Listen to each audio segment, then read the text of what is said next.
Yo he visto cosas que no creeríais. Atacar naves en llamas más allá de Orión. Seguro que a muchos de vosotros os suena.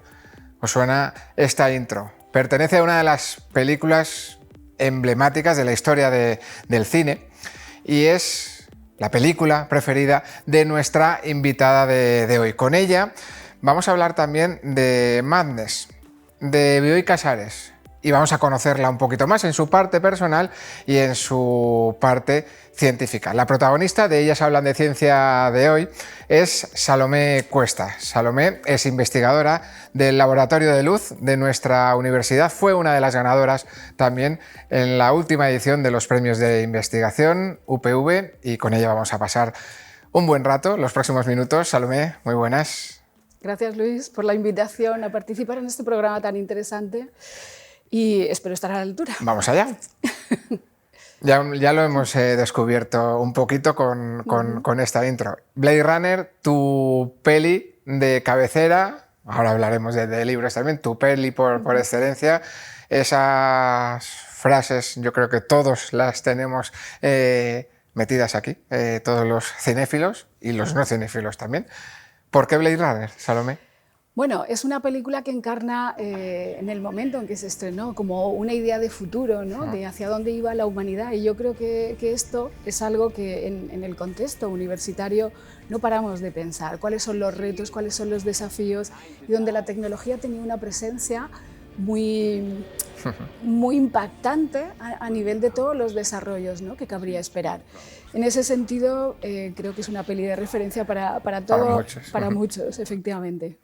Y otro de los protagonistas, bueno, tenemos a Ridley Scott por un lado, tenemos a Bioy Casares, porque de él es tu libro preferido, ¿qué es, Salomé? La invención de Morel.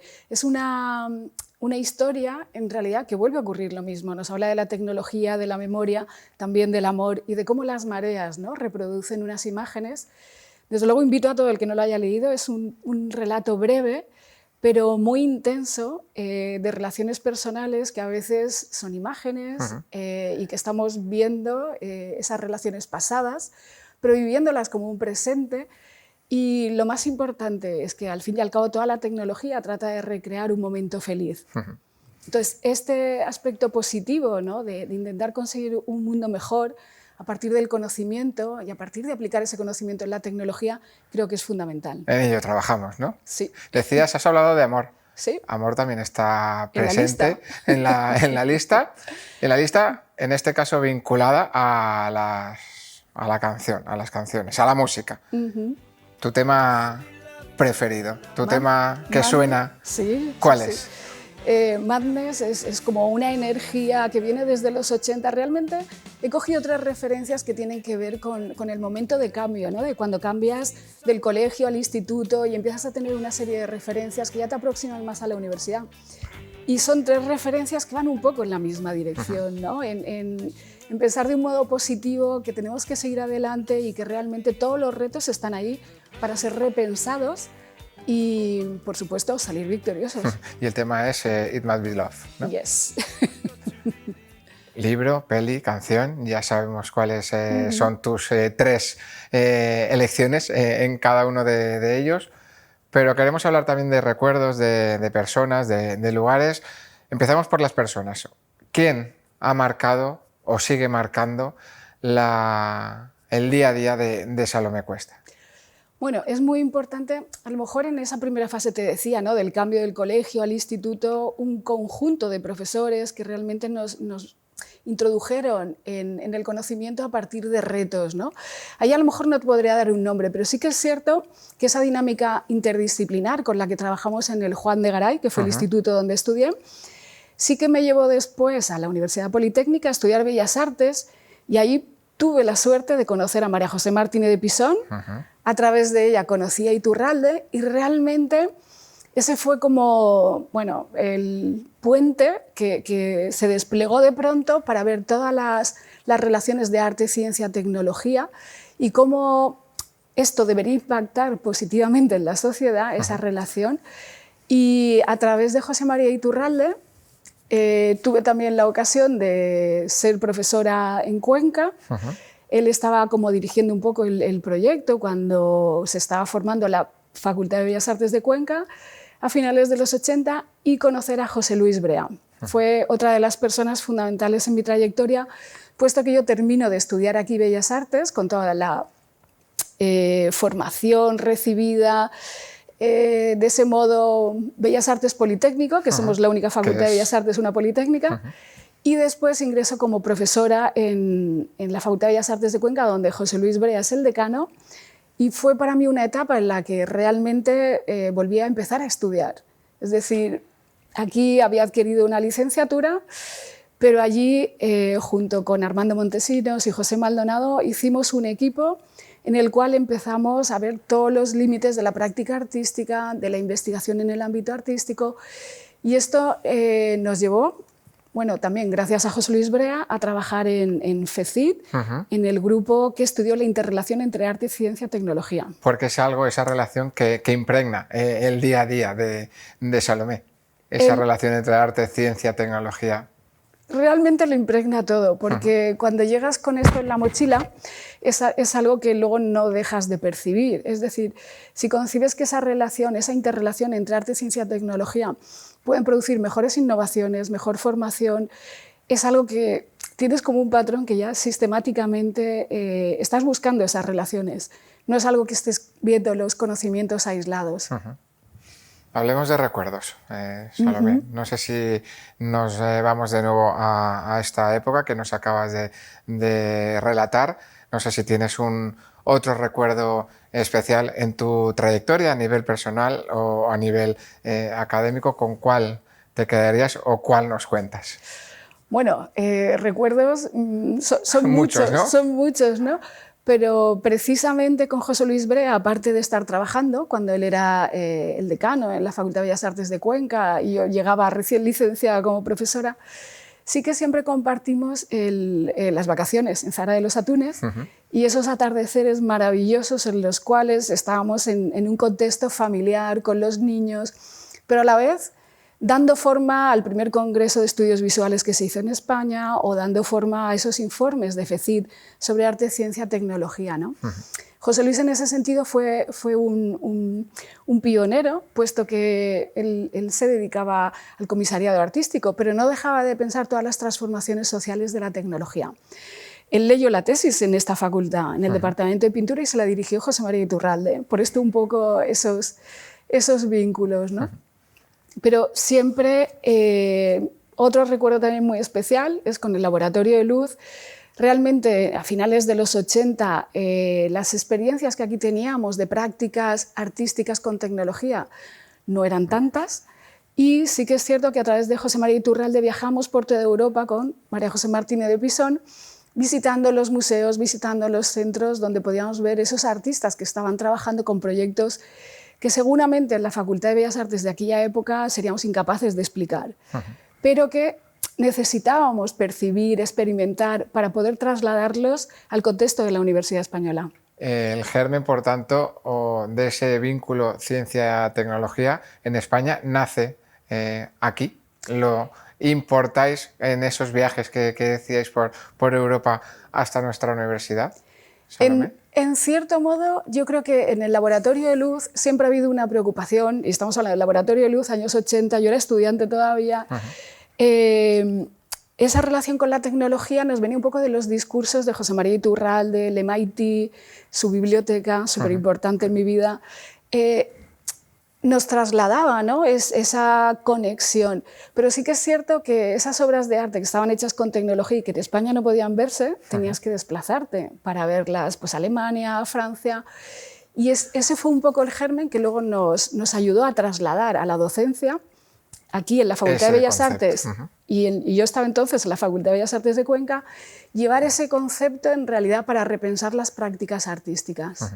Estamos hablando de diferentes lugares, algunos fuera de España.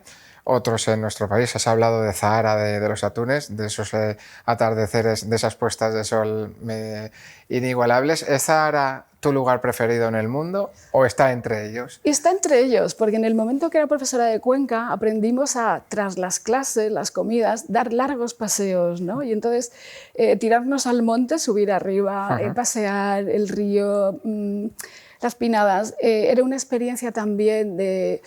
Una práctica muy común era pasear y seguir hablando de lo que habíamos discutido en clase o de la última conferencia que acabábamos de traer a la facultad, ¿no?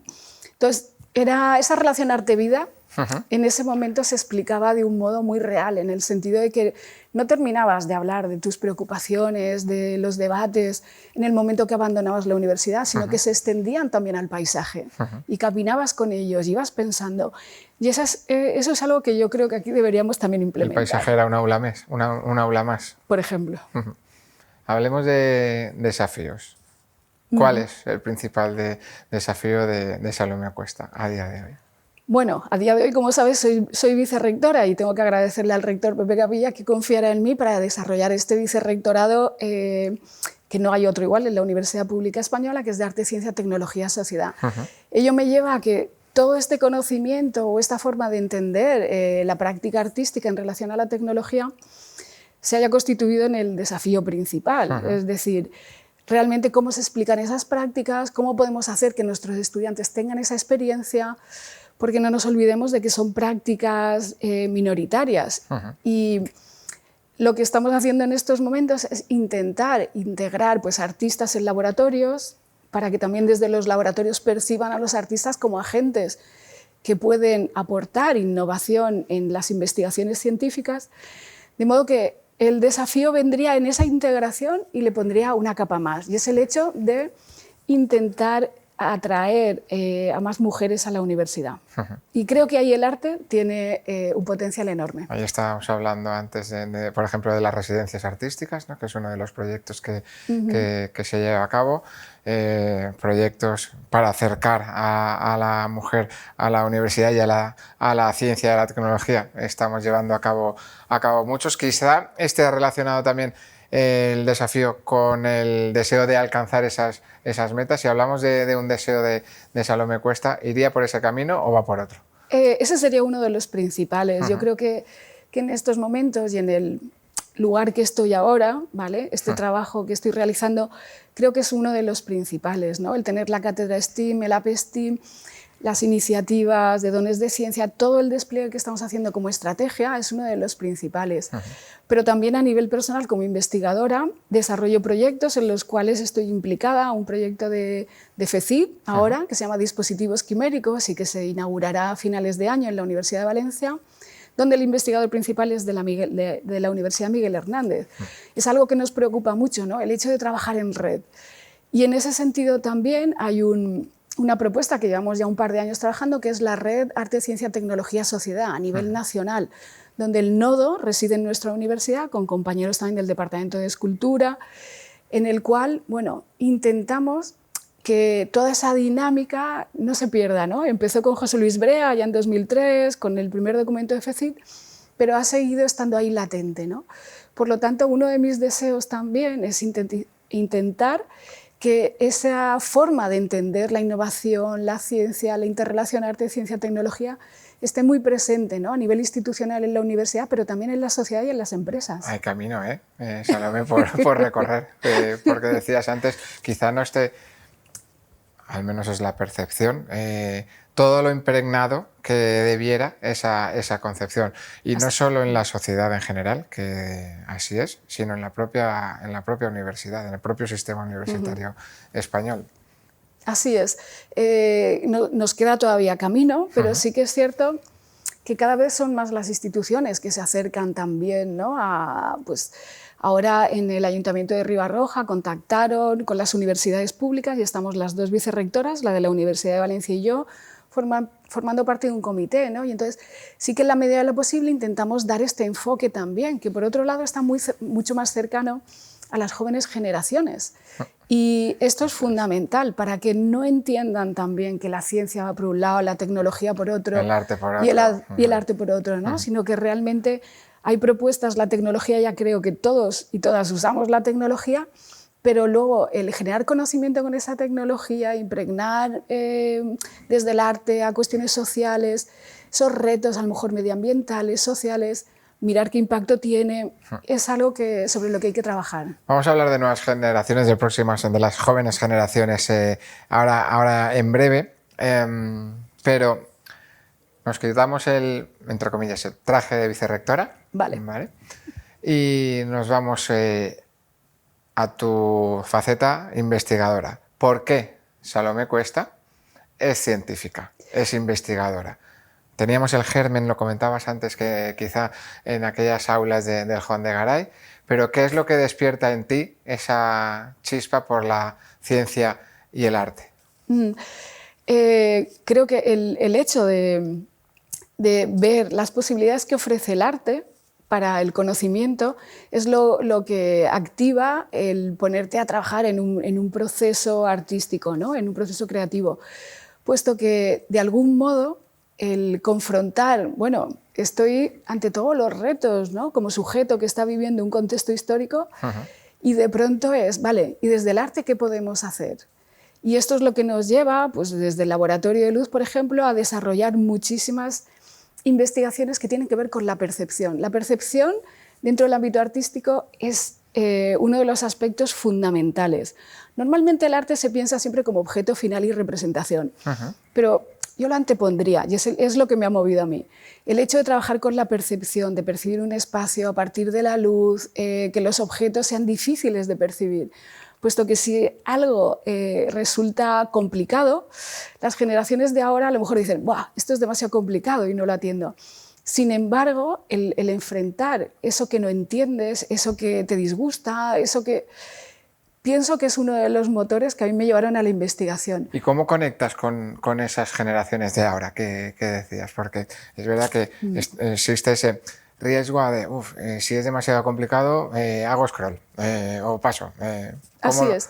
Esto lo venimos practicando ya varios años en la Facultad de Bellas Artes. Tenemos un máster que es de Artes Visuales y Multimedia, en el cual imparto 2 asignaturas. Una que es de Arte y Ciencia, que es un poco el pensar ese espacio de relación, y otra es la de Arqueología de los Medios, ¿no? En las 2 materias, en todo lo que es el máster, intentamos un poco aplicar este enfoque.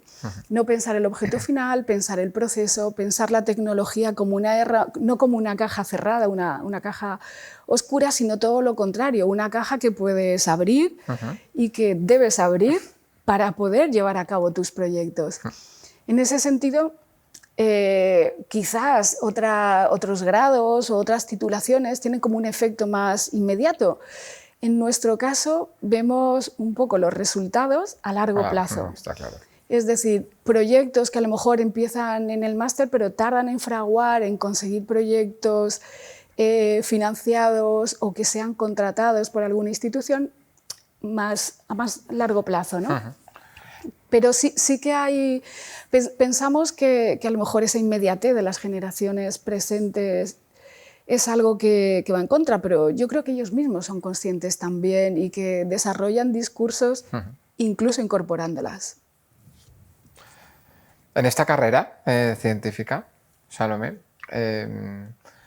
¿tienes un momento grabado en tu mente como el momento clave de tu trayectoria como investigadora en el ámbito del arte, de la ciencia, de la tecnología? Hemos ido conociendo o has ido deslizando algunos, por ejemplo, esos viajes por Europa, pero ¿es este o hay otros momentos indispensables en el currículum de Salomé?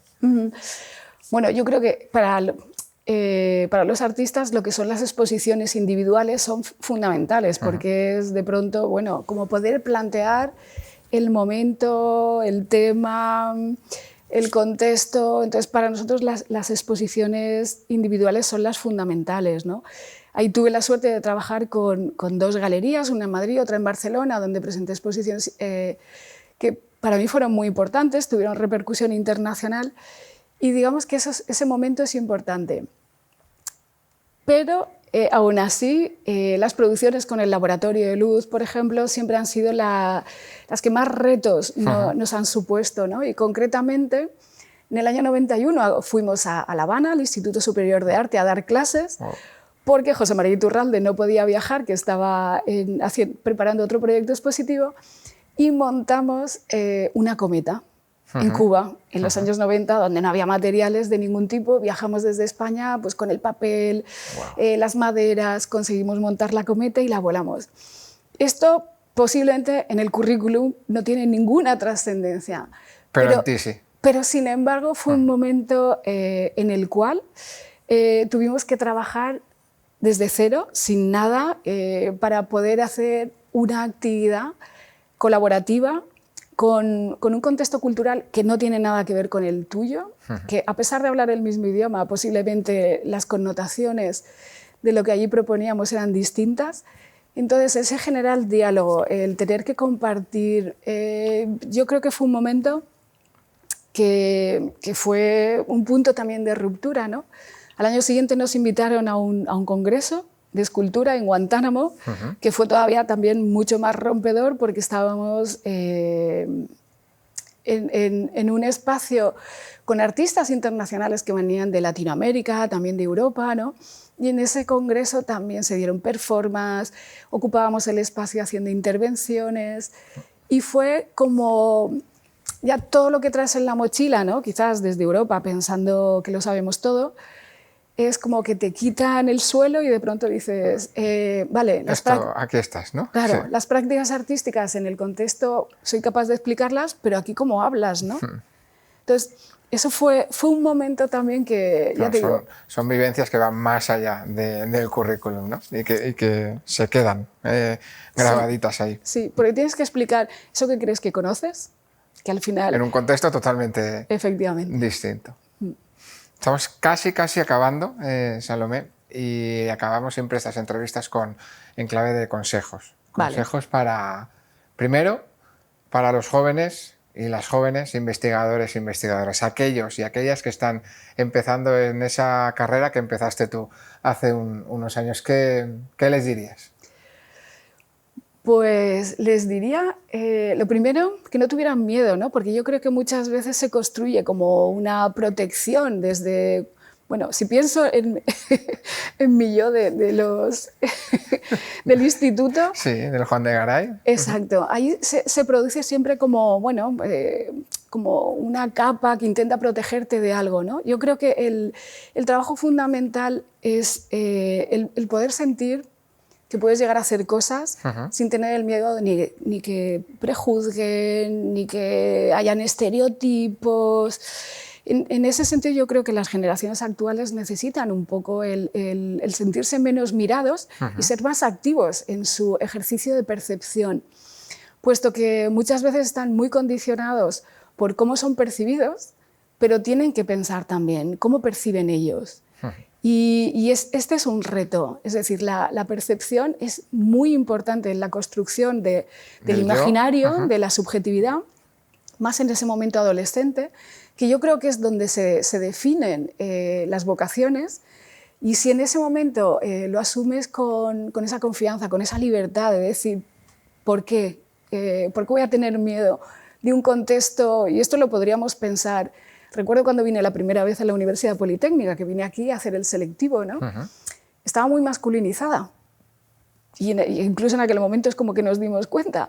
Pero es como no tener miedo a los espacios, no tener miedo de lo que representan, sino percibir como que eres capaz de cambiar ese contexto. Por lo tanto, es como, bueno, quizás abrir un poco los ojos, ser más consciente de no cómo nos perciben, sino cómo nosotros queremos percibir el mundo en el que habitamos, que al final es Blade Runner, que al final es la invención de Morel. Así es. Y al final necesitamos mucho amor para poder llevarlo a cabo. Así es, efectivamente. Vaya resumen hemos hecho. Nos queda una cosita solo. Hemos mencionado muy brevemente el proyecto Dones de Ciencia. El último consejo o mensaje se lo trasladamos, pedimos que se lo trasladéis también a esos peques, a esas peques de primaria que tienen un mural en su colegio o que no. ¿Qué les dirías para conseguir esa atracción hacia la STEM, hacia la ciencia, hacia la tecnología? ¿Cómo, permíteme, vendemos el STEM para esos chavales y chavalas? Les diría que exploren, que busquen, que realmente no se conformen con los discursos que les dan, sino que lo cuestionen. Sé que al ser tan pequeños quizás eso es más difícil, pero tiene que ver con la fantasía, con el juego, con la imaginación, con la curiosidad. Es intentar alimentar todo lo que supone eso, frente a quizás los discursos de aprender, repitiendo, sería jugar con el conocimiento, jugar con las ideas, ¿no? Porque esto es lo que les va a ayudar a crecer.